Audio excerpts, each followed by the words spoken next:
What's good, fellow outcasts and other rejects? It's Werewolf Sword, or Sword for short here, and welcome to the WTCs of the Anime Outcasts. First off, if you're new here, we upload anime what-ifs based around My Hero and other shows alike. Secondly, did you know 80% of our audience isn't subscribed? So if you want us to continue making good content, make sure to like and subscribe. And now, without further ado, let's get into the video! Our story begins with the Midoriya family. They had taken a vacation to Africa so that the head of the household, Dr. Hisashi Midoriya, could perform some research for his newest project. There was a rare disease known as Sakutai that had started to make an appearance, and the doctor had every intention of finding a cure for the natives of the region it stemmed from.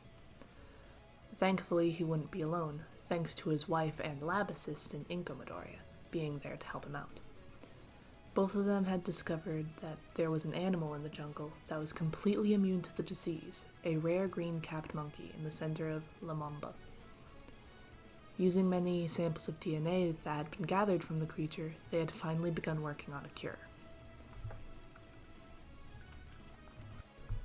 One day, they had to go through something that no parent should go through, potentially losing their child. Their 4-year-old son Izuku had contracted the disease. It hadn't even been a day since he contracted it, and the boy was already nearing death. Hisashi was in the room next to his sons, tears streaming down his face while simultaneously feeling nothing but anger towards himself. I can't lose my boy. I can't! He goes to the small lab himself and Inko had made in their cabin, grabbing a painting off of the wall and throwing it to the ground, the frame breaking from the impact. That very painting was hiding a safe, which had all his research and notes on the virus, along with the untested cure he and his wife developed. He began hastily putting in the code for the safe. 1507, come on! The moment the safe doors opened ever so slightly, he flung it open and grabbed the single vial that was on top of the stack of papers. Come on, come on, come on! He cried whilst grabbing a syringe and filling it with the cure. The moment the vial was empty and the syringe was full, he stormed into the room his son and wife were in. The green-haired mother had been startled by his sudden entrance. He looked at his hands and saw the syringe. She knew what was in there. She then attempted to calm her husband down. No, we don't know what it'll do to him. We haven't even tested it yet. It could make things worse. You think I don't know that? Our son is dying. If this even has a chance of curing him, we have to try. We have to. We have to try, Inko. He had fallen to his knees, and all the emotions he was bottling up came flooding out. His wife had went to his side, got down to the floor, and let him cry onto her shoulder. We can't lose our boy. Please, let me do this. He's our only son.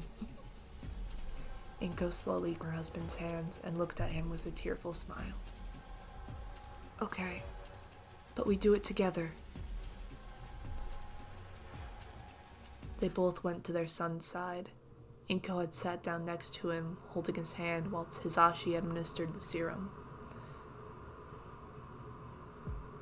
You can do this, kiddo. I believe in you.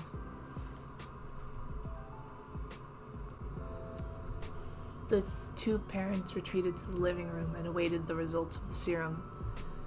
They had waited so long that they had both eventually fallen asleep from exhaustion. It had been just over a day, and both parents slowly awoke to the sound of birds and the rest of the jungle that surrounded their temporary laboratory. It was only when the thought of their ill son popped into their heads that they fully awoke and ran to his room, only to discover he wasn't in bed and the window was wide open. They looked outside and saw their son was playing. To their surprise, the serum had worked.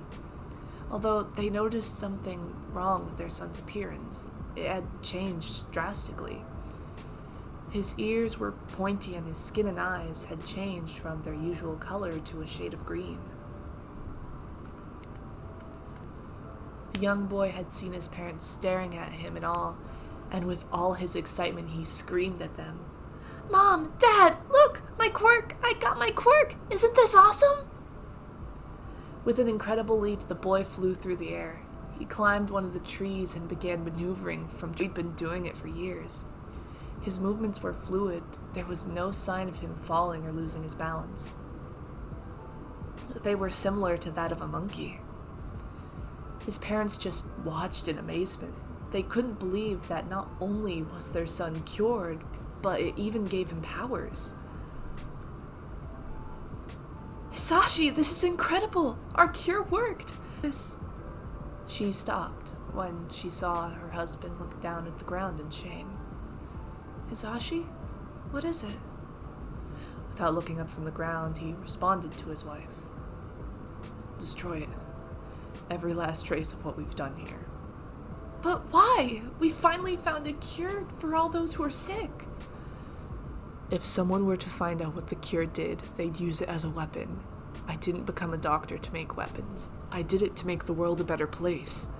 If the government found out what happened, they'd take Izuku away to experiment on him. I will not let that happen, Ingo." "So, all our work for nothing?" She looked down in shame. Her husband put his hands on Inko's shoulders. "No, we wanted to make a cure, and we did. As far as anyone's concerned, Izuku came down with a bug and awakened his quirk.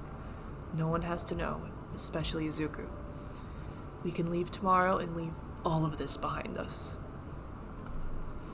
"But what about the investors? If they discover we wasted their money, we could lose everything." "I'll take care of it, just like I've taken care of us," he said as he embraced her. He looked over to his son, who was playing in the branches. "Okay, kiddo, why don't you come down here and get ready for dinner?" The green-skinned boy ran to his parents and hugged them both. "What are we having?" he asked with excitement. "Well, I don't know about you, but I'm tired of eating food from a microwave. How about we have a picnic right here?" The young boy nodded his head in excitement. "Well, go inside and get cleaned up, mister. Tell you what, you can have the TV all to yourself until dinner. How does that sound?" "Really? You mean it?"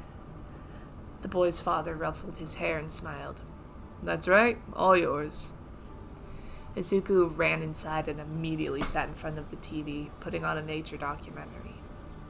He had sat there watching documentary after documentary the entire time his parents were preparing food. "Izuku, wouldn't you rather watch cartoons?" "Nah, I like these. They're interesting," he said, not looking away from the screen. His father sat next to him on the floor with his arms around him. "So, what's this one about?" "Bears." "Oh yeah? Learn anything fun?" "It's talking about how they defend themselves. It's really cool." "Well, don't you get too comfortable. Dinner's almost ready." Minutes passed and the Midoriya family were outside with a picnic table, enjoying all their food. "Izuku, what's wrong? You didn't take any of the meat." "I don't really want it." "Well, more for me," Hisashi said as he playfully put more on his plate. Unfortunately, their picnic was interrupted when a pack of spotted hyenas made their way to the table. Hisashi stepped in front of his family, determined not to let them get hurt. But to his and his wife's surprise, Izuku charged towards them while his body started changing.